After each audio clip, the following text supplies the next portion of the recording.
Bonjour, bonsoir bien-aimés dans le Seigneur. L'exhortation de ce jour est tirée dans Colossiens 3, verset 17. Je lis la parole du Seigneur.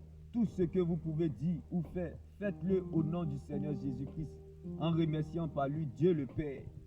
Car bien-aimés, la Bible pouvait nous le dire que la tête de Dieu sont les cieux, bien-aimés, et les mains de Dieu sont les deux ciels, et le doigt de Dieu est la terre.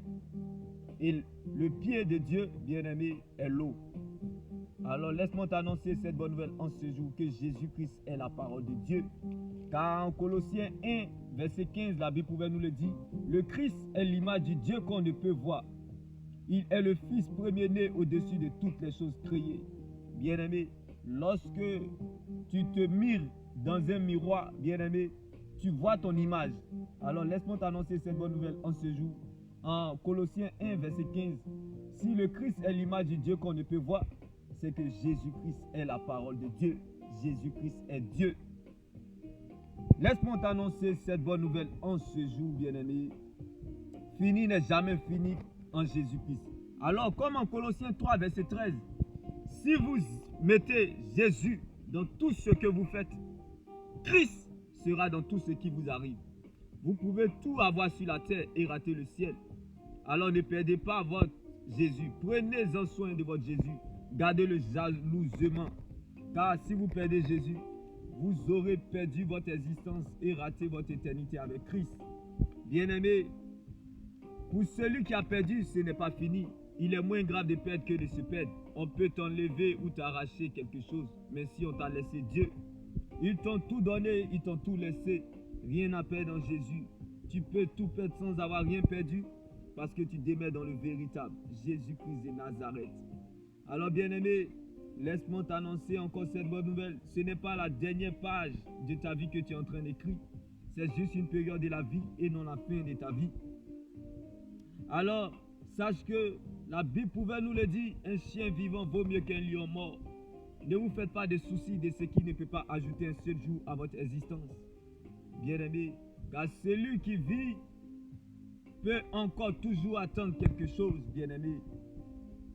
La fin d'une chose vaut mieux que son commencement. Oui, bien-aimé, dans le Seigneur, j'aime ce que la Bible me dit. Le temps de Dieu n'est pas très long, mais très bon. Car j'ai vu Dieu faire oublier 13 ans d'humiliation de Joseph en Égypte. En 24 heures, Dieu a changé l'histoire de ce jeune homme. J'ai dit à quelqu'un en ce jour, Dieu réserve toujours une heure pour les mépriser. Car pendant que les gens pensaient et regardaient Joseph comme un jeune esclave, Dieu voyait un futur grand gouverneur de tout l'Égypte. Oui, bien-aimé, pendant que les gens regardaient et pensaient de Joseph comme un jeune esclave, Dieu voyait un futur gouverneur de tout l'Égypte. Dieu a consolé Isaac, Dieu te consolera aussi.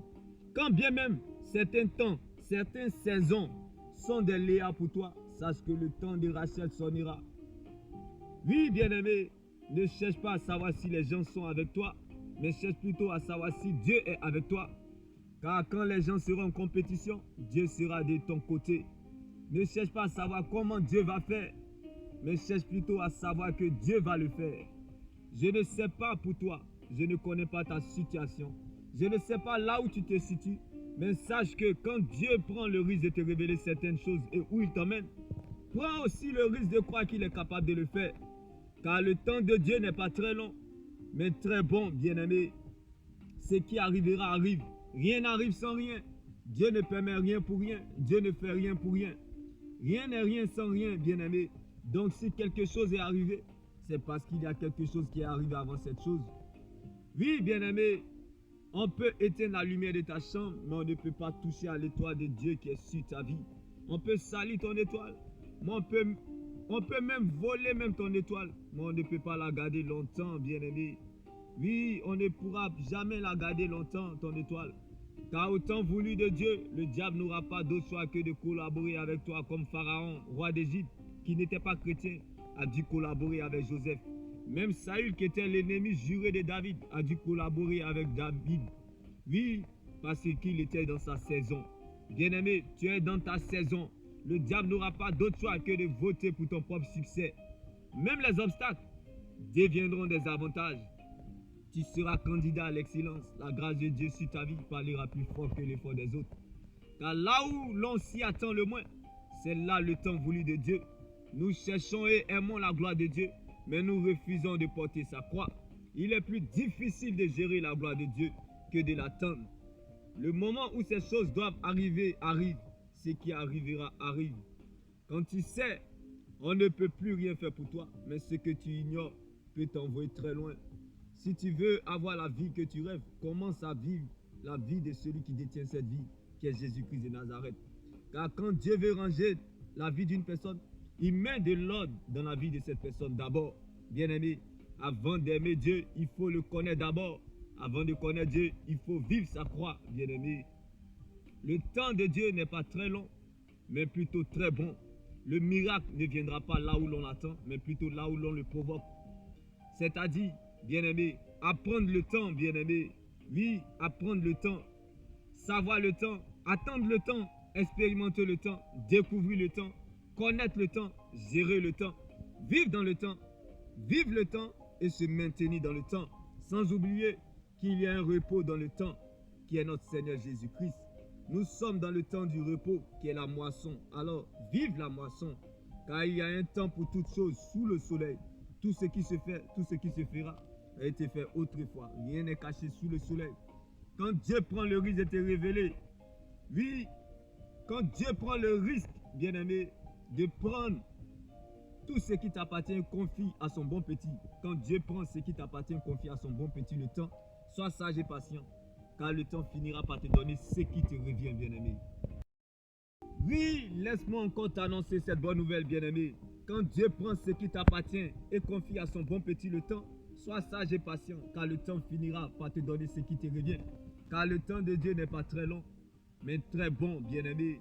Oui, comme Ésaïe 58, verset 8 pouvait nous le dire, alors ta lumière poindra comme l'aurore et ta guérison germera proprement. Ta justice marchera devant toi et la gloire de l'Éternel t'accompagnera tous les jours de ta vie, bien-aimé. Car lorsque Dieu t'attend à la tête, il compte sur lui-même pour t'accompagner. Laisse-moi te le redire encore, bien-aimé, en Ésaïe 58, verset 8. Alors ta lumière jaillira comme l'aurore et ta plaie se fermera vite. Tes bonnes actions marcheront devant toi et la gloire du Seigneur fermera la marche derrière toi. Quand tu appelleras, le Seigneur répondra. Quand tu crieras, il dira, je suis là. Si tu fais disparaître de ton pays ce qui écrase les autres, les gestes de menace et les paroles blessantes, alors ta lumière se lèvera dans la nuit. Ton obscurité sera comme la lumière du midi. Ce sera la même chose si tu partages ta nourriture avec celui qui a faim. Si tu donnes à manger à ceux qui sont dans la misère, le Seigneur sera toujours ton guide. Même en plein désert, il te donnera à manger et te rendra des forces. Tu seras comme un jardin bien arrosé, comme une source qui coule toujours. Tu relèveras les vieux murs détruits. Tu reconstruiras sur les fondations abandonnées depuis toujours. On t'appellera le peuple qui ferme les fentes et refait les rues de la ville. Bien-aimé, mon Dieu te rétablit et te rétablira encore. Tu reviendras sur scène, bien-aimé. Car, bien-aimé, la Bible pouvait nous le dire. Si tu veux avoir ce que tu n'as jamais eu, commence à faire ce que tu n'as jamais fait. L'action de votre Dieu sera votre réaction. Quand le rêve a trop duré, le réveil devient brutal. Soit tu te recouches ou tu te lèves pour le réaliser. Si tu commences par la volonté qui te fait patienter, tu finiras par la volonté qui t'exauce. Si tu commences par la volonté qui t'emmène en prison, tu finiras par la volonté qui te délivre. Si tu commences par la volonté qui t'emmène à la mort, tu finiras par la volonté qui te ressuscite. Si tu commences par la volonté qui t'emmène à servir Dieu, tu finiras par la volonté qui t'emmène à te reposer sous l'abri du Très-Haut. Car celui qui demeure sous l'abri du Très-Haut repose à l'ombre du Tout-Puissant, Jésus-Christ de Nazareth. N'oublie surtout pas, l'action de votre Dieu sera votre réaction. Bien-aimé, le temps de Dieu n'est pas très long, mais très bon, bien-aimé. Qui vivra verra. Ce qui arrivera arrive, bien-aimé. Si tu ne luttes pas pour ton futur, tu dois accepter ce qui arrive. Dieu m'est béni. Shalom. Il y a l'Esprit de Dieu, il y a la liberté. La distance n'est pas une barrière. Dieu m'est béni. Shalom.